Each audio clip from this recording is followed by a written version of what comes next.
నిజ నిర్ధారణకు అంతిమ నిర్ణయం డిఎన్ఏ టెస్ట్.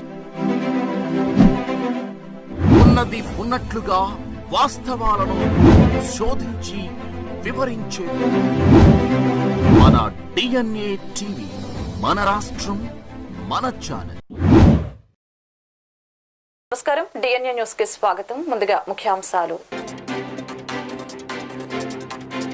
గిరిజన సంక్షేమ శాఖపై ముఖ్యమంత్రి చంద్రబాబు సమీక్ష. గిరిజన ప్రాంతాల్లో రానున్న రోజుల్లో డోలీ మోతలు కనిపించకూడదని అధికారులకి ముఖ్యమంత్రి ఆదేశం.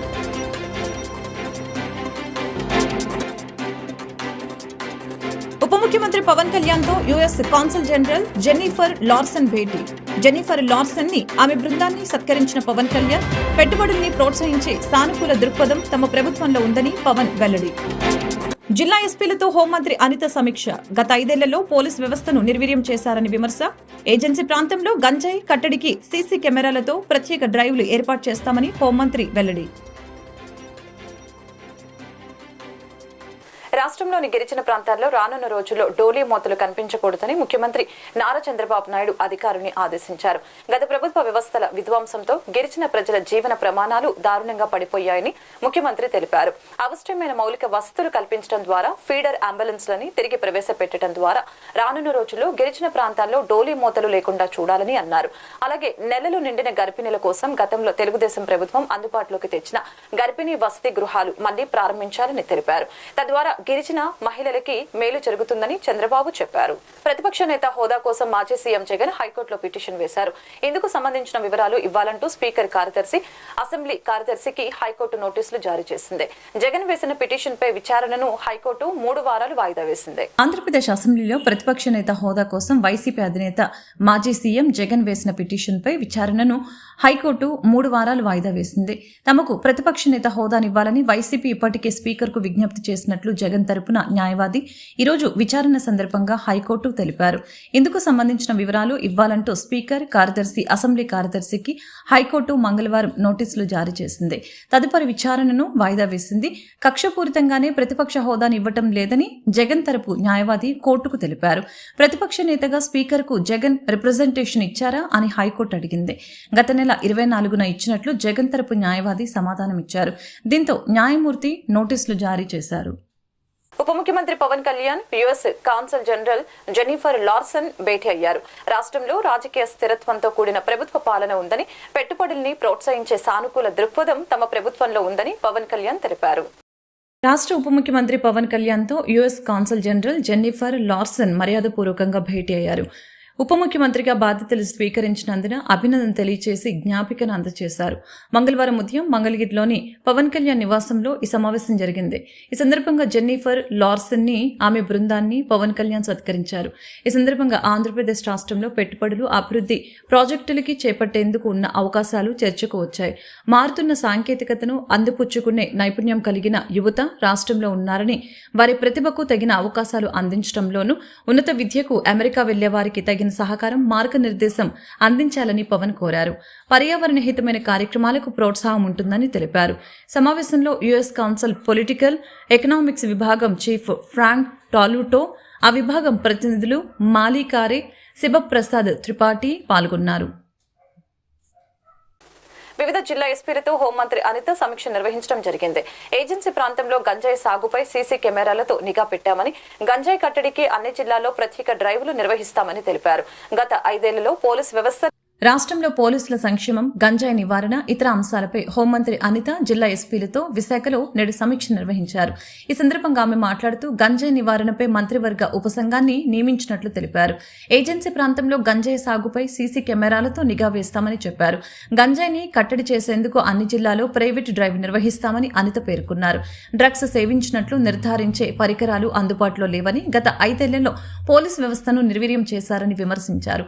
పోలీస్ అంటే భయం కాదు, భద్రత అనే భరోసా రావాలని తెలిపారు. పోలీసులకు వీక్లీ ఆఫ్ విషయం పరిశీలిస్తామని హోంమంత్రి అనిత చెప్పారు. పోలీసుల సరెండర్ లీవ్లకు నిధులు ఇస్తామని స్పష్టం చేశారు. ఒక్కసారి అండి విజయ్, నేను ఒక మాట చెప్తున్నానమ్మా, నేను ఎప్పుడు కూడా రూట్లో ఉన్న ప్రాబ్లంకి సొల్యూషన్ ఏంటన్నది ఆలోచిస్తాను. నేనే కాదు, మా department at the same time మా గవర్నమెంట్ కూడా అలాగే ఆలోచిస్తుంది. ఈరోజు మీరు చెప్పింది నేను వెళ్ళి వేగ్గా కూర్చొని ఇక నువ్వు పంట వేయద్దు నీకు ఇక్కడ ఇప్పుడు ఫర్ ఎగ్జాంపుల్ ఇప్పుడు కొంతమంది గంజాయి వర్తకులు ఏం చేస్తున్నారంటే అక్కడికి వెళ్ళి ఆ ల్యాండ్ దగ్గరికి వెళ్ళి వాళ్ళే పెట్టుబడి పెట్టి వాళ్ళు పంచుతున్నారు. సో వాళ్ళు ఎంతో కొంత డబ్బులు ఇచ్చేసి వాళ్ళు తీసుకొచ్చేస్తున్నారు. సో ఆ డబ్బులే కనుక వాళ్ళకు క్రియేట్ చేస్తే, వెల్త్ క్రియేట్ చేస్తే డెఫినెట్గా వాళ్ళ జోలికి వెళ్ళరు గిరిజనులు. కాబట్టి ఇందాక మీకు మాట చెప్పాను, అగ్రికల్చర్లో కానీ హార్టికల్చర్లో కానీ వాళ్ళకి ప్రత్యామ్నాయ పంటలు ఏర్పాటు చేయడానికి ఇదే సీజన్. కాబట్టి సీడ్ అవైలబిలిటీ ఉండేటట్టుగా కూడా ట్రైబల్ వెల్ఫేర్తోని అగ్రికల్చర్ మినిస్ట్రీస్తోని కూడా మాట్లాడి వాళ్ళకి ఆల్టర్నేటివ్ క్రాప్స్కి కూడా సబ్సిడీ ఇచ్చే విధంగా మేము ఏర్పాటు చేస్తాం. పెట్టుబడి కూడా ఎస్ పెట్టుబడి కూడా వాళ్ళకి పెట్టుబడి ఇచ్చి వాళ్ళకి ఆల్టర్నేటివ్ క్రాప్ కూడా మేము ఏర్పాటు చేసే పరిస్థితి. ఎందుకంటే ఐటీడీఏలోని దీని గురించి స్పెషల్గా ఒక ఫండ్ కూడా అలొకేట్ అయి ఉంటుంది. దాన్ని బేస్ చేసుకొని చేసుకుంటాం. లాస్ట్ మీకు అబ్జర్వ్ చేస్తే సెంట్రల్ గవర్నమెంట్ నుంచి వచ్చిన కాఫీని కూడా వీళ్ళు ఆపేశారు. ఇంచుమించు కాఫీ ఆల్టర్నేటివ్ క్రాప్ కింద ఉండేది, ఆపేశారు. కాఫీని కూడా ఆపేశారు.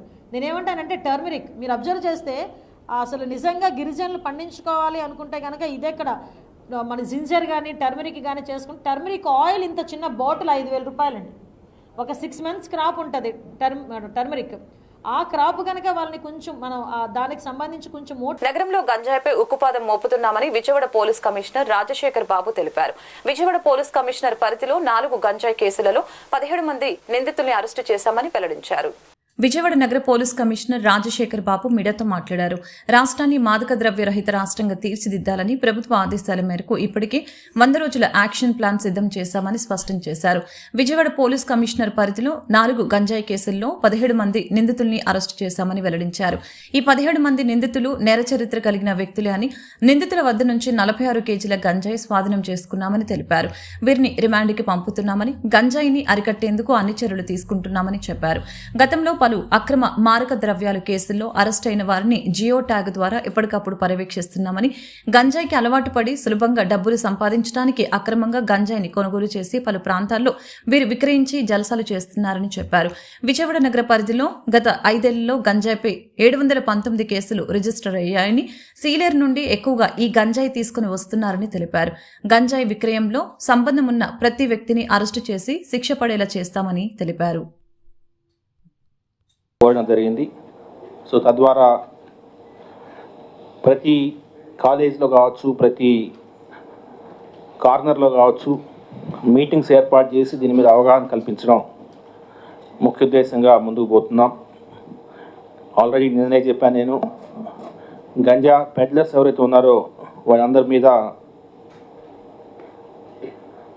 వారి స్థావరాలని, అదేవిధంగా వారు ఏరియా ఆఫ్ ఆపరేషన్ కూడా జియో ట్యాగ్ చేసుకుంటూ సర్వేలెన్స్ పెంచడం అనేది ఒక స్ట్రాటజీ అయితే, కేసెస్ ఏదైతే ఉన్నాయో ఈ కేసెస్ను పర్యవేక్షించి వీటిలో ముద్దాయిలకి శిక్ష పడేలాగా చేయడం మరొక స్ట్రాటజీలో భాగం. ముఖ్యంగా మనకు ఈ లాస్ట్ 5 yearsలో చూస్తే విజయవాడ నగర పోలీస్ కమిషనరేట్ పరిధిలో 719 కేసెస్ రిజిస్టర్ అయినాయి లాస్ట్ 5 yearsలో. సో 719 కేసెస్లో బ్యాక్వర్డ్ లింకేజెస్ అంటే సోర్స్ దగ్గరికి వెళ్ళి ఇన్వెస్టిగేషన్ చేశారంటే అన్నిట్లో చేసినట్టు అనిపించట్లేదు. దాని గురించే టాస్క్ ఫోర్స్గా బాధ్యతను అప్పగించి ఈ 719 కేసెస్లో లాస్ట్ 5 yearsలో జరిగిన 719 కేసెస్లో అసలు ఈ బ్యాక్వర్డ్ లింకేజెస్ వెళ్ళి ఎక్కడి నుంచి వస్తూ ఉంది. మేము ఈ మధ్యన కొన్ని కేసెస్ చూస్తే మాకు వీటి యొక్క రూట్స్ కోరాపుట్ జిల్లా నుంచి, అదేవిధంగా మల్కాన్గిరి జిల్లా నుంచి ఎక్కువ రూట్స్ కనిపిస్తున్నాయి. అంటే సీలేరు అటవీ ప్రాంతం, అంటే ఏఎస్ఆర్ డిస్ట్రిక్ట్ అటవీ ప్రాంతానికి బార్డర్గా ఉన్న ప్రదేశాల నుంచి ఈ గంజాయి తెస్తున్నట్టు అనిపిస్తూ ఉంది. అయినా కూడా ఈ టోటల్ ఈ రూట్స్ అనేది మనము పసిగట్టి ఎవరైతే సోర్సెస్ ఎవరైతే ఉన్నారో సోర్స్ దగ్గరికి వెళ్ళి ఐడెంటిఫై చేసి ఆ బ్యాక్వర్డ్ లింకేజెస్లో ఉన్న ప్రతి వ్యక్తిని కూడా మనము శిక్షించాల్సిన అవసరం ఉంది. సో దాని గురించే 719 కేసెస్లో మొత్తం టోటల్ అన్ని కేసెస్లో అసలు ఇది ఎక్కడి నుంచి వస్తూ ఉంది, గంజా ఎక్కడి నుంచి వస్తూ ఉంది అనేది తెలుసుకోమని చెప్పడం జరిగింది. అది ఈ మధ్యన జరిగిన కేసెస్ కాకపోయినా అంతకుముందు జరిగిన కేసెస్ అయినా కూడా. కాకినాడ జిల్లా నియోజకవర్గ కేంద్రం ప్రతిపాడులో తహసీల్దార్ కార్యాలయం ముందు సర్వజన సమాజ్ జాతీయ అధ్యక్షులు ఆర్ఎస్ రత్నాకర్ పలు కుల సంఘాల నాయకులతో మీడియా సమావేశం నిర్వహించారు. ఈ సందర్భంగా ఆయనకి పలు కుల సంఘాల నాయకులతో పాటు దాకారపు కృష్ణ, చండ్రాడ నాగేంద్ర, రాజాల రాజకుమారి సాల్వ కప్పి పూలమాలలు వేసి ఘనంగా సన్మానించడం జరిగింది. సర్వజన సమాజ్ నేషనల్ ప్రెసిడెంట్ మాట్లాడుతూ ఉన్నాను. గతంలో మాల్మహనాడు ఉండేది, దాన్ని తీసుకొచ్చి ఇందులో ఒక అంగంగా మెర్జ్ చేశాం. అయితే ఈ సర్వజన సమాజ్ అనేది రాజకీయ పార్టీ కాదు, ఇది సామాజిక రాజకీయ చైతన్య వేదిక. సమాజంలో ఉన్నటువంటి అన్ని కులాల, మతాల, వర్గాలకు రాజ్యాధికారుల్లో స్వతంత్ర భాగస్వామ్యం ఉండాలన్నదే మా పోరాటం అని చెప్పేసి ఈ సందర్భంగా ప్రజలందరికీ నేను తెలియజేస్తా ఉన్నాను. భారతదేశానికి కులం ఒక జాడ్యం. ఈ కులం ఉన్నంత వరకు ఈ అవినీతి, దోపిడీ, వివక్షత కొనసాగుతూనే ఉంటది. నా జీవితాన్ని త్యాగం చేసి దీని మీద నిరంతరంగా 30 సంవత్సరాలుగా పోరాటం చేస్తా ఉన్నాం. మీకు అందరికీ తెలిసినటువంటి విషయాలే. ఏ కులానికి, మతానికి, వర్గానికి అన్యాయం జరిగినా సరే ఈ సర్వజన సమాజ్ ముందుండి మీ తరపున పోరాడుతుందని చెప్పేసి ఈ సందర్భంగా మీకు అందరికీ తెలియజేస్తా ఉన్నాను మిత్రులారా. గతంలో ఈ పత్తిపాడు నియోజకవర్గంలో నిబంధనలకు నీళ్లు వదిలి మైనింగ్, ఈ క్వారీ జరిగాయి. ఇప్పుడు ప్రస్తుత ప్రభుత్వంలో కూడా అటువంటి కార్యక్రమాలు ఏమైనా జరిగితే మీరు ఏమైనా వీటిని ఆపే ప్రయత్నం చేస్తారా? గతంలో మీకు అందరికీ తెలిసినటువంటి విషయాలే. ఈ మైనింగ్ వ్యతిరేకంగా చాలా తీవ్రమైనటువంటి అక్రమ మైనింగ్ వ్యతిరేకంగా పోరాటం చేశాం. నా మీద ఎన్నో కేసులు పెట్టారు, అరెస్టులు చేశారు. ఈ ప్రభుత్వంలో కూడా అటువంటివి జరిగితే తప్పకుండా ముందుండి పోరాటం చేస్తామని చెప్పి మీకు తెలియజేస్తాం. గత వైసీపీ ప్రభుత్వంలో ఎక్కడా కనపడిన రత్నాకర్ ఇప్పుడు కొంచెం ఎలా అడవడి చేస్తున్నారంటే దాని పరమార్థం ఏంటో చెప్తారని. వైసీపీ ప్రభుత్వంలో వచ్చిన వెంటనే మాల్మహనాడు ప్రెసిడెంట్ గా ఉన్నటువంటి నేను, నాకు సపోర్ట్ చేసినటువంటి వర్గం అంతా కూడా వైసీపీ ప్రభుత్వాన్ని సపోర్ట్ చేయడం జరిగింది. ఆయన ప్రభుత్వాన్ని చేపట్టిన ముఖ్యమంత్రిగా వచ్చిన వెంటనే రకరకాల అక్రమ కేసులు పెట్టి నన్ను వేధించడం జరిగింది, జైల్లో పెట్ట. గతంలో మీ మీద సోషల్ మీడియాలో విపరీతమైన ఆరోపణలు వచ్చాయి. రత్న అనే వ్యక్తి అలా వేల కోట్లు కూడబెట్టి మీ సమాధానం ఏంటి సార్? ఈ ఆరోపణలో ఎస్సీలు కానీ, బీసీలు కానీ, ఓసీలు కానీ చేయలేదండి. నాకు కూడా తిరిగినటువంటి మా మాల సోదరు సరే వారు ఏం చేస్తున్నారో వారికి తెలియదు కానీ చేశాను. ఇంకోటి ఏంటంటే వేల కోట్ల మాట దేవుడు ఎరుగు, తొడుక్కుని కోటి కూడా లేదు నా దగ్గర. ఎవరైనా సరే మా ఉద్యమాన్ని మెచ్చి 1 లక్ష రూపాయలు ఇస్తే, నాతో వీళ్ళందరూ పేదలు కాబట్టి రోజు డబ్బులు ఇవ్వరు కాబట్టి 25,000 పక్కన డబ్బులు మీరు ఉద్యమం చేయండి, ఈ రోజు 100 వచ్చారు, నెక్స్ట్ 200 నేను పంపిస్తే మాకే 75,000 ఇచ్చాడు, వెనకాలకి 75 కోట్లకి నొక్కేసాడు అనేటటువంటి అపోహల్లో ఈ ఉద్యమం సాగింది. మీకు చెప్పేది ఏంటంటే మా మిస్సెస్ కేరళ కాబట్టి కేరళలో ఆస్తులు కొన్నామని, లేకపోతే వైజాగ్లో ఆస్తులు కొన్నామని ఇలా చాలా ఆరోపణలు. ఆస్తులు మాట దేవుడు ఎరుగు అని సొంతలు కూడా రోజుకి. ఎందుకంటే నా యొక్క లక్ష్యం ఏంటంటే వకీలే కాదు, కాపులు, రెడ్లు, కమ్మోళ్ళు ఎవరు కూడా ప్రతి వాళ్ళ యొక్క స్థితిలో వాళ్ళ స్థితి కుల వివక్షతను అనుభవిస్తూ ఉన్నారు. కొంతమంది పైకి చెప్పుకోవట్లేదు, కొంతమంది పైకి చెప్పుకుంటున్నారు. దీని మీదే నా పోరాటం జీవితాన్ని త్యాగం చేసి చేస్తున్నాను తప్ప చిల్లర్ల కోసమో పదవుల కోసం ఎప్పుడు చేయలేదు. ఎంతో మంది సీఎంలు మీకు తెలుసు ఇది కాముగా ఉండి గొడవలన్నీ ఆపారు. న్యాసం పోరాటం ఇది గొడవలు కాదని చెప్పేసి ముగించడం జరిగింది.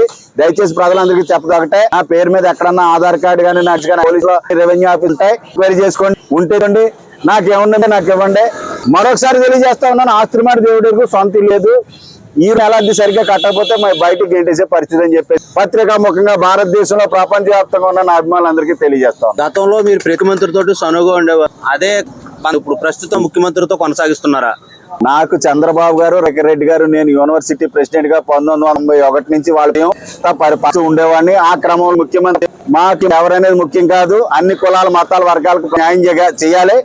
ముఖ్యమంత్రి చేయకపోయినా సరే వాళ్ళకి బాగా పోరాటం చేస్తాం. ఈ 6 నెలల్లో కూటమి ప్రభుత్వం అమలు చేయవలసిన పథకాలు చేయకపోతే ఈ కూటమి ప్రభుత్వమే కూడా మీరు తిరుగుబాటు చేస్తారా? తప్పకుండా. ప్రభుత్వం ఇచ్చినటువంటి హామీలు కంపల్సరీగా అమలు చేయాల్సినటువంటి బాధ్యత ఉంది. మరి అలాగే ప్రభుత్వం యొక్క లోకేష్ చేపట్టిన ప్రజా దర్బార్కు ప్రజలు పోటెత్తుతున్నారు.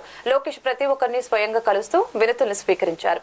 నేనున్నానని ప్రజలకి లోకేష్ భరోసా ఇస్తున్నారు. మంత్రి నారా లోకేష్ ప్రజా దర్బారుకు ప్రజలు పోటెత్తుతున్నారు. నేడు 20వ రోజు తెల్లవారుజాము నుంచే ప్రజలు తరలివచ్చి క్యూలో నిల్చున్నారు. రాష్ట్ర నలుమూలల నుంచి తరలి వస్తున్న ప్రజల సమస్యల్ని, కష్టాలను ఓపికగా వింటున్న లోకేష్ వారి కన్నీళ్లు తుడుస్తూ తానున్నానంటూ భరోసా ఇస్తున్నారు. ఎవరు అధైర్యపడవద్దని, అందరికీ అండగా ఉంటానని హామీ ఇచ్చారు. ఉండవల్లిలోని లోకేష్ నివాసంలో నిర్వహించిన ఈ ప్రజా దర్బార్లో లోకేష్ ప్రతి ఒక్కరి సమస్యల్ని స్వయంగా కలిసి వింటూ వినతి పత్రాలని స్వీకరిస్తున్నారు. వారి సమస్యలకి తక్షణమే పరిష్కారం చూపేలా ఆయా శాఖల సిబ్బందికి ఆదేశాలు జారీ చేశారు. మానవ అక్రమ రవాణా విషయంలో కూటమి ప్రభుత్వం అత్యంత కఠినంగా వ్యవహరిస్తుందని గనులు, భూగర్భ వనరులు మరియు ఎక్సైజ్ శాఖ మంత్రి కొల్లు రవీంద్ర అన్నారు.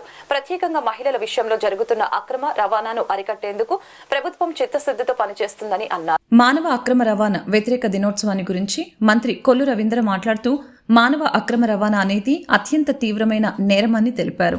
హక్కుల్ని హరిస్తూ వారి జీవితాన్ని దెబ్బతీయటం క్షమించరానిదని తెలిపారు. ఇలాంటి పనులు చేసేవారు ఎవరైనా ఎంతటి వారైనా క్షమించేది లేదని అన్నారు. కార్యక్రమంలో టీడీపీ జిల్లా అధ్యక్షులు కొనకల్ల నారాయణ తదితరులు పాల్గొన్నారు. ఎవరు కూడా మేనేజ్మెంట్ లేకుండా పోవడం వల్ల ఇక్కడ వాటర్ షవరింగ్ జరుగుతుంది, కానీ కాలువలు దెబ్బతింటం జరుగుతుంది. ఇవన్నీ కూడా దృష్టిలో పెట్టుకుని గతంలో నీటి సంఘాల ఆధ్వర్యంలో నీరు చెట్టు కింద దాదాపు ఈ రాష్ట్రంలో 9,000 వర్కులు జరిగితే దాంట్లో ఒక పైసా కూడా ఇవ్వకుండా ఈ ముఖ్యమంత్రి గారు కాలయాపన చేసి మరి కోర్టులో కూడా వేసుకుని కోర్టు ధిక్కారం కూడా మరి చేసుకోవడం జరిగింది. దాదాపు ఇంకా 4,000 కేసుల పైనే కోర్టులో పెండింగ్ ఉన్నాయి. దాదాపు 480 కోట్ల దగ్గర రావాలని చెప్తా ఉన్నారు. ఒక కృష్ణా జిల్లాకే దాదాపు 45 కోట్ల రూపాయలు వాళ్ళ పేద రైతులు పంటలు వేసుకోవాలని చెప్పి, కాలువలు బాగు చేసుకోవాలని చెప్పి సొంత డబ్బులు అప్పులు చేసి ఖర్చు పెడితే ఆ డబ్బులు కూడా ఇవ్వకుండా ఏడిపించారు. ఇవాళ ముఖ్యమంత్రి గారు దీన్ని కూడా అతి త్వరలోనే పరిష్కారం చేస్తామని కూడా చెప్పడం కూడా జరుగుతోంది. ఈరోజు చాలా ఇమీడియట్గా చేయాల్సిన వీడి కానీ రీసెంటేషన్ రిక్వైర్మెంట్ కానీ ప్రభుత్వం ఇచ్చినటువంటి నిధులతో టెండర్లు పెంచడం జరిగింది. దగ్గరుండి కంప్లీట్ చేసే విధంగా ఇక్కడ చాలామంది లెస్సులు కూడా వేశారు. అవన్నీ కూడా చూసి పూర్తి స్థాయిలో పనులు తీసుకునే విధంగా ఇవాళ తీర్మానం చేసుకోవడం జరిగింది. ఈరోజు ఒక 4 అంశాన్ని తీర్మానం చేసుకున్నాం. అందులో మొట్టమొదటిది కృష్ణా డెల్టా ప్రస్తుతం ఉన్న పంటలను రక్షించి మత్స్యమ నీరుకు తోడు నాగార్జున సాగర్ నుండి పులిచింతలకు కృష్ణా డెల్టా కాలువ కింద కేఆర్ఎంబి ద్వారా 10 టీఎంసీలు ఇవ్వాలని చెప్పి రాష్ట్ర ప్రభుత్వాన్ని ఏకగ్రీవంగా కోరడం అయింది. అలాగే ఆంధ్రప్రదేశ్ పునర్విభజన చట్టం 2014 ప్రకారం కృష్ణానది నుంచి కేఆర్ఎంబి బోర్డు ఏదైతే ఇక్కడ కావాల్సినటువంటి కృష్ణా బేసిన్కు విజయవాడలో ఏర్పాటు. ఎందుకంటే KRMB Krishna river management board అనేది ఎవరన్నా పీక మీద తలకాయ రివర్ ప్రాంతంలో పెడతారు, కానీ గత ముఖ్యమంత్రి గారు తీసుకెళ్లి విశాఖపట్నంలో పెడతారు. అనేది కృష్ణా పరివాహక ప్రాంతంలో ఉండాలా, లేకపోతే ఇక్కడ సముద్రం ఉన్నటువంటి విశాఖపట్నంలో కావాలా కూడా.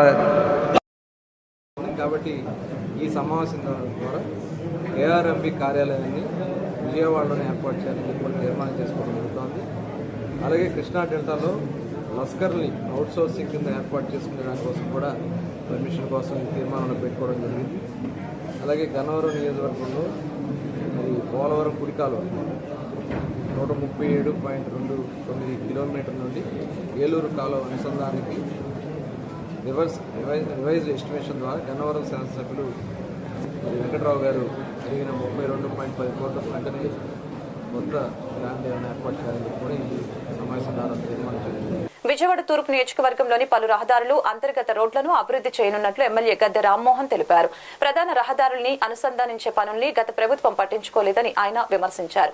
ఎంపీ ల్యాండ్ నిధుల్ని కూడా గత ప్రభుత్వం దారి మళ్లించిందని గద్దె దుయ్యబట్టారు. నియోజకవర్గంలోని 10వ డివిజన్లో పర్యటించిన ఎమ్మెల్యే రహదారుల పరిస్థితిపై సమీక్షించారు. నగర అభివృద్ధితో సహా రహదారుల అభివృద్ధిని గత వైసీపీ ప్రభుత్వం పట్టించుకోలేదని ఎమ్మెల్యే గద్దె రామ్మోహన్ తెలిపారు. తెలుగుదేశం కార్పొరేటర్లతో కలిసి 10వ డివిజన్లో పర్యటించిన గద్దె రోడ్ల పరిస్థితిని సమీక్షించారు. ప్రధాన రహదారులకి అనుసంధానం చేయవలసిన అంతర్గత రోడ్లను అభివృద్ధి చేయాలని నిర్ణయించారు. చిన్నపాటి పనులు చేస్తే వాహనదారులకి ఇబ్బందులు లేకుండా ట్రాఫిక్ ను నియంత్రించవచ్చని అభిప్రాయం వ్యక్తం చేశారు. డాన్ బాస్కో స్కూల్ ఎదురుగా ఉన్న రహదారి అభివృద్ధిని గత ప్రభుత్వం పట్టించుకోలేదని, ఈ అభివృద్ధి గత ఎంపీ సుమారు 30 లక్షల రూపాయల నిధుల్ని తీసుకువచ్చినా ఫలితం లేదని ఆయన దుయ్యపట్టారు. మా విజయవాడ తూర్పు నియోజకవర్గంలో టవర్ లైన్ ఒక ప్రతిష్టాత్మకంగా తీసుకుని చాలా వరకు రోడ్డు ఏర్పాటు చేయడం జరిగింది. ఆ రోడ్డు ద్వారా అనేకమైన కాలనీలకి ఒక రహదారి ఏర్పడింది.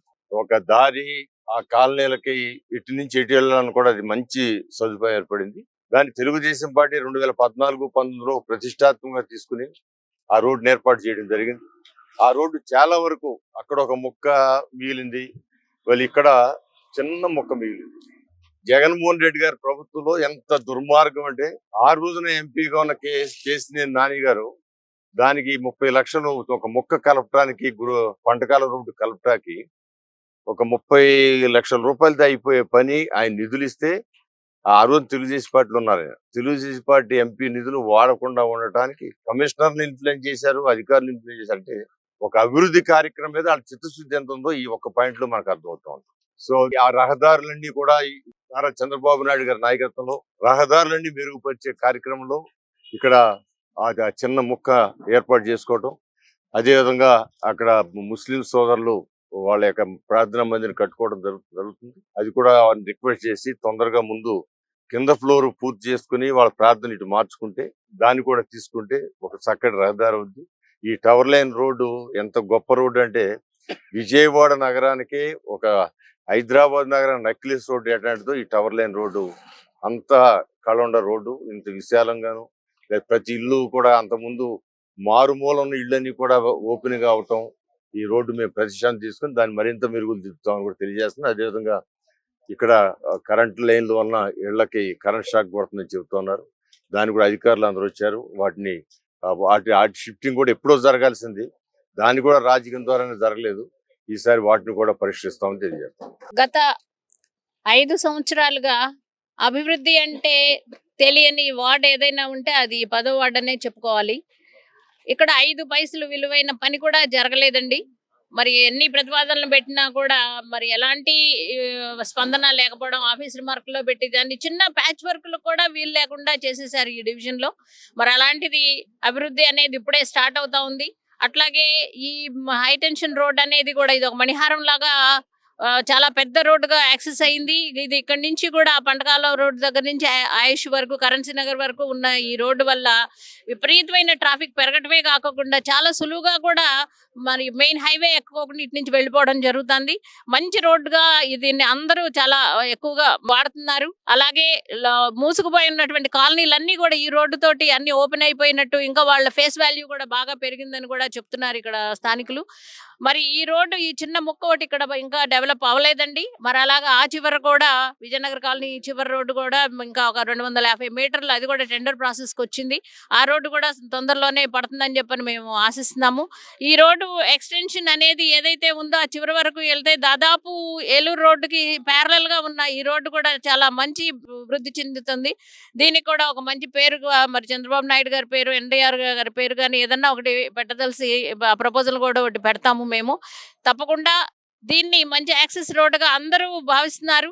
అట్లాగే ఈ కాలనీ చుట్టుపక్కల ఉన్నటువంటి మిగతా రోడ్లు కూడా ప్యాచ్ వర్క్లు కానివ్వండి, డెవలప్మెంట్కి అయితే ఇంకా నోచుకోలేదు. మరి వాటిని కూడా మేము ఇప్పుడు ఎమ్మెల్యే గారిని తీసుకెళ్లి చూపించడం జరుగుతోంది. మరి అవి కూడా వెంటనే డెవలప్ చేస్తారని చెప్పి కూడా మేము ఆశిస్తున్నాం. రాష్ట్రంలో మానవ అక్రమ రవాణా నిరోధంపై రాష్ట్ర ప్రభుత్వం కఠిన చర్యలు తీసుకోవాలని అక్రమ రవాణా బాధిత మహిళల రాష్ట్ర సమైక్య విముక్తి అధ్యక్ష కార్యదర్శులు అపూర్వ, పుష్పకుమారులు కోరారు. కొత్తగా అధికారంలోకి వచ్చిన ప్రభుత్వం అయినా తమ సమస్యల్ని పరిష్కరించి సంక్షేమ పథకాలు అందరికీ అందేలా చర్యలు తీసుకోవాలని విజ్ఞప్తి చేశారు. పునరావాస కార్యక్రమాలు, నష్టపరిహారం అందించడంలో ఆనాటి రాష్ట్ర ప్రభుత్వాలు విఫలమయ్యాయని విమర్శించారు. బాధిత మహిళలు, బాలికలకి నష్టపరిహారం అందించాలని డిమాండ్ చేశారు. నేను విముక్తిలో జనరల్ సెక్రటరీగా వర్క్ చేస్తున్నాను. ఈరోజు అంతర్జాతీయ మానవ అక్రమ రవాణా వ్యతిరేక దినోత్సవం సందర్భంగా మేము ఈరోజు ప్రెస్ మీటింగ్ పెట్టుకోవడం జరిగింది. మా ఆడపిల్లలపై అగత్యాలు జరుగుతున్నాయి. అలాగే AHT సర్వే మీద ఒక డిపార్ట్మెంట్ని ప్రభుత్వం నియమించింది. ఈ ఆడపిల్లల్ని అత్యాచారం ఓన్లీ ట్రాఫికింగ్ జరుగుతుంది కాబట్టి ఈ కేసులన్నింటినీ AHT సర్వే వాళ్ళకి అప్పచెప్పాలని చెప్పేసి కోరుకుంటున్నాము. ఈ అక్రమ రవాణా అరికట్టే మార్గాలు మాకు మీడియా కానీ, పోలీసు వారు కానీ, కోర్టుల వారు కానీ మాకు కొంచెం స్పందిస్తే మేము ట్రాఫికింగ్ అరికట్టాలని చెప్పేసి ప్రయత్నాలు చేస్తున్నాము. చిన్న ప్రయత్నాలు చేస్తున్నాము. మాకు కొంత సపోర్ట్ కావాలని చెప్పి మీ మీడియా ద్వారా తెలియజేస్తున్నాను. అలాగే మా కమ్యూనిటీలో ఎవరికి అందరూ సింగిల్గా ఉన్నారు, ఎవరికి హస్బెండ్స్, వాళ్ళ ఫ్యామిలీస్ అంతా వాళ్ళ కాళ్ళ మీద వాళ్ళ పిల్లలు ఆధారపడి ఉంటున్నారు. వాళ్ళకి విడో పెన్షన్ అనేది ఇచ్చేయాలని చెప్పేసి కోరుకుంటున్నాము. అట్లాగే ప్రభుత్వ సంక్షేమ పథకాలు, హౌసింగ్స్ కానీ, డ్వాక్రా సంఘాలు అని ఇప్పుడు ఒక కమ్యూనిటీ అనగానే సమాజంలో చిన్నచూపు, వివక్షత అనేది చాలా ఎదుర్కొంటున్నాము. బ్యాంకుల వాళ్ళు కానీ, చిన్న చిన్న రుణాలు ఎట్లాగో ప్రభుత్వం ఇస్తుంది, ఆ సదుపాయాలు కూడా అందుకోలేని నిస్సహాయ స్థితిలో ఉన్నారు చాలామంది. అటువంటి వాళ్ళకైనా సరే ఈ పునరావాస కేంద్రం ఒక పథకంగా, పునరావాస కేంద్రం అంటే ఓన్లీ ఒక రిస్క్ అవ్వగానే వెళ్ళి హోమ్లో పడేయటం అనేది కాదు. హోమ్లో సరైన కౌన్సిలింగ్ ఇవ్వాలి, ఆ సదుపాయాలు ఉండవు ఒకటి. ఆ తర్వాత ఆ రిస్క్ అయిన అమ్మాయి ఏ ఏరియాలో అయితే ఉంటుందో ఆ సచివాలయం, ఆ విఆర్ఓ కానీ కార్పొరేటర్ కానీ ఆమెకు అన్ని సదుపాయాలు ఉన్నాయా లేదా అని చెప్పేసి ఒక గైడెన్స్గా తీసుకోవాలని చెప్పేసి అని అనుకుంటున్నాము. ఈ ఎఫ్ఐఆర్లు, ఐటీపీ కేసు లిస్టులే కానీ ఈ పిల్లలు తప్పిపోతున్నారు చాలామంది. ఈ కేసులు అయితే వస్తున్నాయి కానీ ఎక్కడ అనేది నమోదు అవ్వట్లేదు. ఏ ఎఫ్ఐఆర్లో ఎక్కడ నమోదైనట్టు ఎక్కడ ఆనవాళ్ళు అయితే కనిపించట్లేదు. ఎక్కడికెక్కడికి క్లోజ్ చేయడం వలన ఈ ఇంకా అక్రమ రవాణా ఇంకా బేభత్సం అయిపోతుంది సమాజంలో. ఎప్పుడైతే ఏహెచ్డి సర్వే బాగా తీసుకుని వర్క్ ఎప్పుడైతే స్టార్ట్ చేస్తుందో ఈ చిన్నపిల్లల నుంచి పెద్దవాళ్ళు దాకా అక్రమ రవాణా సుప్రీంకోర్టు ఇచ్చింది. హ్యూమన్ ట్రాఫికింగ్ ఇది అవ్వచ్చు కానీ వ్యభిచారం అనేది ఒక ఇది కాదని చెప్పేసి సుప్రీంకోర్టు ఇచ్చింది. కానీ అలా కాకుండా వదిలేకుండా మాకు ఒక ప్రభుత్వం ఒక అండగా ఉండి చిన్న చిన్న సదుపాయాలు, పిల్లల మీద జరుగుతున్న అగత్యాలున్న ఎమ్మటే ఆ బాధ అతని వ్యక్తికి కూడా తెలియాలి. శిక్ష వేస్తున్నారు, జైల్లో వేసేస్తున్నారు, సంవత్సరాలు జైల్లో వేసేస్తున్నారు. ఏం ప్రయోజనం? 3 పూట్ల తింటున్నారు, చక్కగా మేపుతున్నారు, డబ్బులు కట్టి బయటకు వస్తున్నారు. అలాంటి వాళ్ళకి అలా చేయకూడదు. ఆమె ఎట్లా అయితే ఎన్ని బాధలు అయితే గురైందో అన్నే బాధలు సమాజంలో అయ్యే బాధలు పెట్టి ఉరిశిక్షణ చేయాలి. అటువంటి శిక్ష గట్టిగా కఠినంగా వేస్తే నెక్స్ట్ ఆ శిక్ష ఇంకా జరగకుండా అమలవేద్యాన్ని మా విముక్తి తరఫున మేము డిమాండ్ చేస్తున్నాం. వార్తలు ముగించే ముందు ముఖ్యాంశాలు మరొకసారి. గిరిజన సంక్షేమ శాఖపై ముఖ్యమంత్రి చంద్రబాబు సమీక్ష. గిరిజన ప్రాంతాల్లో రానున్న రోజుల్లో డోలీ మోతలు కనిపించకూడదని అధికారులకి ముఖ్యమంత్రి ఆదేశం.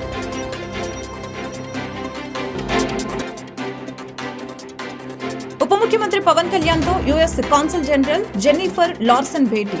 జెన్నిఫర్ లార్సన్ ని, ఆమె బృందాన్ని సత్కరించిన పవన్ కళ్యాణ్ పెట్టుబడుల్ని ప్రోత్సహించే సానుకూల దృక్పథం తమ ప్రభుత్వంలో ఉందని పవన్ వెల్లడి.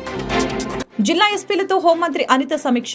గత 5 ఏళ్లలో పోలీస్ వ్యవస్థను నిర్వీర్యం చేశారని విమర్శ. ఏజెన్సీ ప్రాంతంలో గంజాయి కట్టడికి సీసీ కెమెరాలతో ప్రత్యేక డ్రైవ్లు ఏర్పాటు చేస్తామని హోంమంత్రి వెల్లడి. ఈ వార్తలు ఇంతటితో సమాప్తం. మరొక బులెటిన్ మళ్ళీ కలుద్దాం. నమస్కారం. నిజ నిర్ధారణకు అంతిమ నిర్ణయం డిఎన్ఏ టెస్ట్. ఉన్నది ఉన్నట్లుగా వాస్తవాలను శోధించి వివరించే మన డిఎన్ఏ టీవీ, మన రాష్ట్రం, మన ఛానల్.